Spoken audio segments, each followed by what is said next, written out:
Annonceurs, entrepreneurs, promoteurs et chefs d'entreprise, choisissez dès à présent votre meilleur partenaire média, Idéal Production. Idéal Production est basé à Cotonou au Bénin. Idéal Production, le partenaire exclusif de Sika TV en Afrique.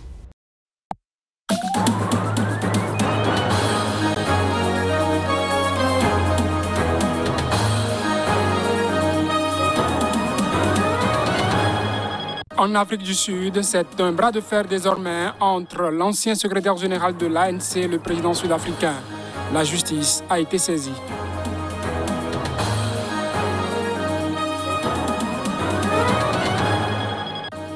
Son évacuation sanitaire en France avait suscité des commentaires. L'actuel Premier ministre de la Côte d'Ivoire est de retour et est en pleine forme, selon ses propos.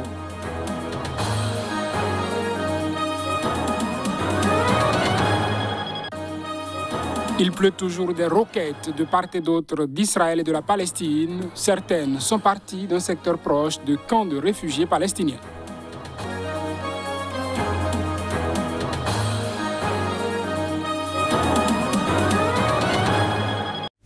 À toutes et à tous, bonjour. Heureux de vous retrouver à ce journal sur Sika TV. Accusé de corruption et suspendu, l'ancien secrétaire général du parti au pouvoir en Afrique du Sud, le Congrès national africain, ANC, a décidé d'attaquer le président Cyril Ramaphosa en justice. Il a déposé un recours vendredi. En Afrique du Sud, Elias Magashule, surnommé AC, 61 ans, est devenu début mai le premier haut responsable du parti ANC à être temporairement mis à l'écart dans le sillage de la nouvelle politique anticorruption. Une victoire pour Cyril Ramaphosa qui a juré d'éradiquer la corruption.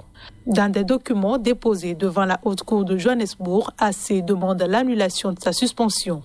Il exige également que les nouvelles règles édictées par le parti contre la corruption soient déclarées illégales, invalides et nulles.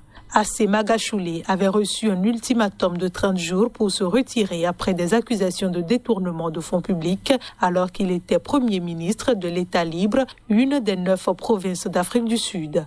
Refusant de démissionner, il a finalement contraint le parti à le suspendre. Cyril Ramaphosa a scellé sa suspension lundi en annonçant la désignation d'une remplaçante, Jessie Duarte, secrétaire adjointe depuis 2012. Après l'annonce de sa suspension, le haut responsable avait affirmé qu'il n'irait nulle part. Au lieu de se retirer, il avait sommé à son tour Cyril Ramaphosa de temporairement quitter ses fonctions de président, invoquant pour ce faire ses pouvoirs en tant que secrétaire général du parti. Actuellement en liberté sous caution, AC sera jugé en août aux côtés d'une quinzaine de co-accusés. AC Magashule demande désormais à la justice sud-africaine de déclarer la suspension de l'actuel chef d'État valide et effective. Le Premier ministre ivoirien Patrick Hachi, 65 ans, est revenu en Côte d'Ivoire vendredi soir. Après avoir été soigné 4 jours en France, il s'est dit en pleine forme à la télévision publique. Reportage. Patrick Hachi est rentré en Côte d'Ivoire vendredi après un séjour en France pour raison de santé. Hachi s'était rendu en France par un vol spécial dans la nuit de lundi à mardi à la suite de saignements intestinaux, selon une source proche de la primature ayant requis l'anonymat. Aucune information précise n'a été donnée sur son état de santé par les autorités ivoiriennes qui ont décliné tout commentaire. Je me sens très bien, je suis revenu en pleine forme pour reprendre le travail, a déclaré Patrick Hachi à la radio-télévision ivoirienne à l'aéroport d'Abidjan, où il a été accueilli par une délégation de plusieurs ministres. Hachi est le 3e Premier ministre qui connaît la Côte d'Ivoire en un an après les décès subits de 2 précédents. Proche du président Alassane Ouattara, Patrick Hachi a été nommé le 26 mars chef du gouvernement, succédant à Ahmed Bakayoko, mort 2 semaines plus tôt, à 56 ans, des suites d'un cancer foudroyant. Ce dernier avait lui-même succédé en juillet 2020 au Premier ministre Amadou Gon Coulibaly, mort à 61 ans, des suites de problèmes cardiaques. À la tête de son gouvernement nommé le 6 avril, Hachi a la difficile mission de poursuivre la politique de réconciliation nationale dans un pays à histoire récente marquée par les violences politiques à l'issue des élections législatives du 6 mars, largement remportées par le Rassemblement des oufouettistes pour la démocratie et la paix, le RHDP au pouvoir. Ces élections se sont déroulées dans le calme et avec la participation de tous les partis de l'opposition, contrairement à la présidentielle du 31 octobre 2020, boycottée par l'opposition et marquée par des violences ayant fait une centaine de morts, qui a abouti à la réélection d'Alassane Ouattara pour un troisième mandat controversé.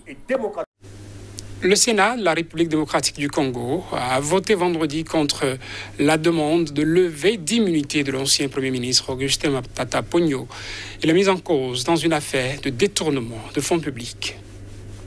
Les sénateurs n'ont pas voté la levée de l'immunité du sénateur Augustin Matata Ponyo, estimant que la Cour constitutionnelle, qui avait introduit cette demande, n'était pas compétente pour juger un parlementaire, a déclaré à l'AFP un sénateur qui a pris part à la plénière tenue à huis clos pour cette affaire.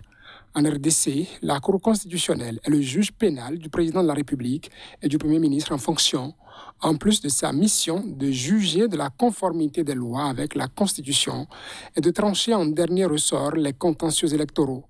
Après avoir quitté en novembre 2016 ses fonctions de Premier ministre, exercées pendant 4 ans sous la présidence de Joseph Kabila, Augustin Matata Ponyo relève en cas de procédure pénale de la Cour de cassation. En novembre, l'Inspection générale des finances, IGF, avait conclu dans un rapport que 205 millions de dollars sur 285 millions décaissés par le Trésor public pour un projet pilote de parc agro-industriel à 250 km au sud-est de la capitale avaient été détournés. Dans son rapport, l'ancien Premier ministre Matata était nommément mis en cause comme l'auteur intellectuel du détournement. De son côté, Maître Safari Mouleme, avocat de l'ancien Premier ministre, a annoncé vendredi à l'AFP avoir porté plainte contre le chef de l'IGF, Jules Alinguité, et 3 autres inspecteurs des finances pour dénonciation calomnieuse. La police algérienne a, elle, empêché vendredi la marche hebdomadaire du mouvement pro-démocratie du Irak à Alger. Elle a procédé donc à de nombreuses arrestations de militants, opposants et journalistes, dont un photographe de l'agence France Presse. Des manifestants qui s'apprêtaient à participer au rassemblement du Irak dans le centre de la capitale ont été bousculés, interpellés, ont constaté un journaliste de l'AFP des témoins.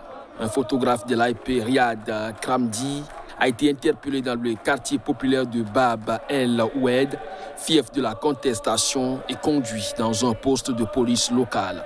Il a été relâché dans la soirée sans explication après avoir été retenu pendant 8 heures.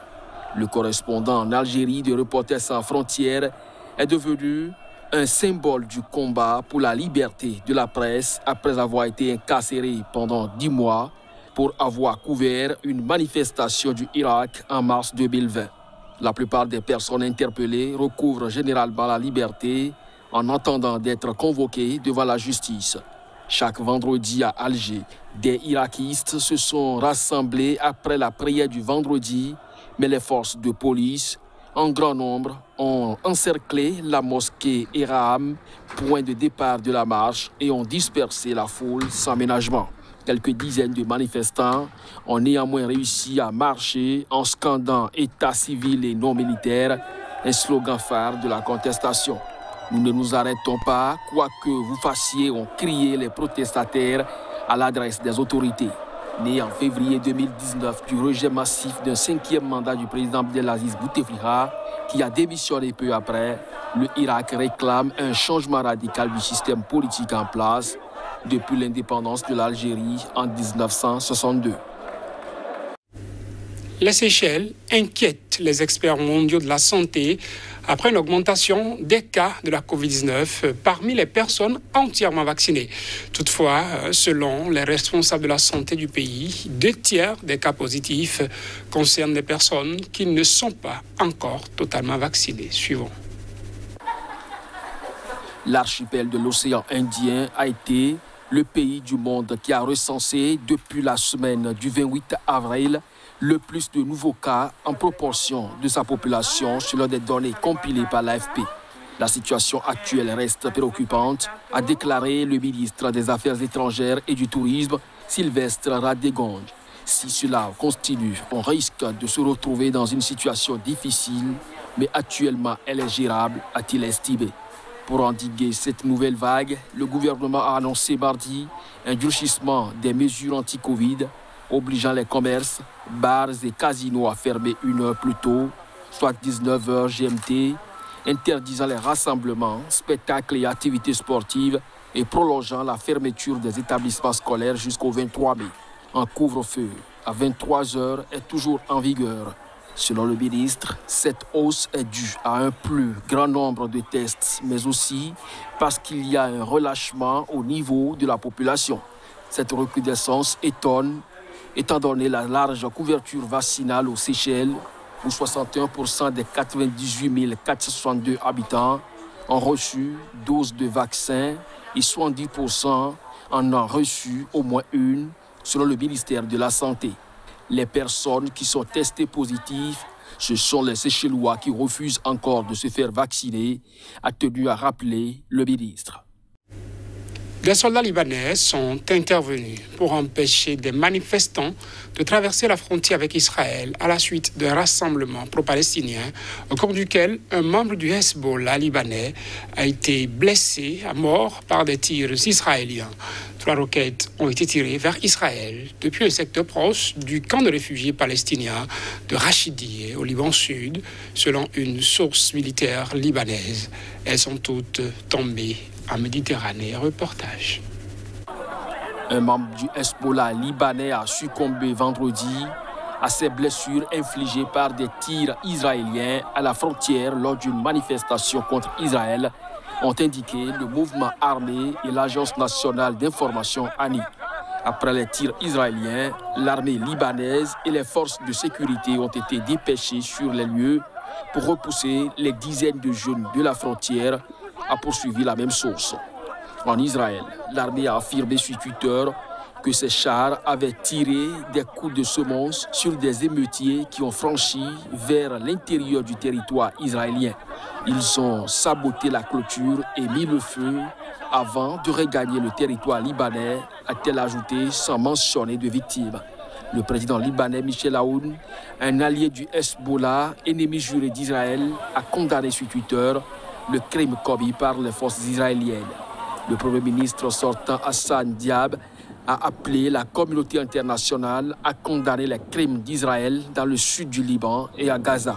La force intérimaire de l'ONU au Liban, déployée à la frontière entre Israël et le Liban, a appelé toutes les parties au calme afin d'éviter une escalade. En soirée, la tension restait vive dans la région. Jeudi, 3 roquettes ont été tirées vers Israël depuis un secteur proche du camp de réfugiés palestiniens de Rachidie au Liban Sud, selon une source militaire libanaise. Elles sont tombées toutefois en Méditerranée. Et c'est tout pour ce journal, mesdames, messieurs. Merci de l'avoir suivi et passez un bon dimanche en compagnie de nos programmes.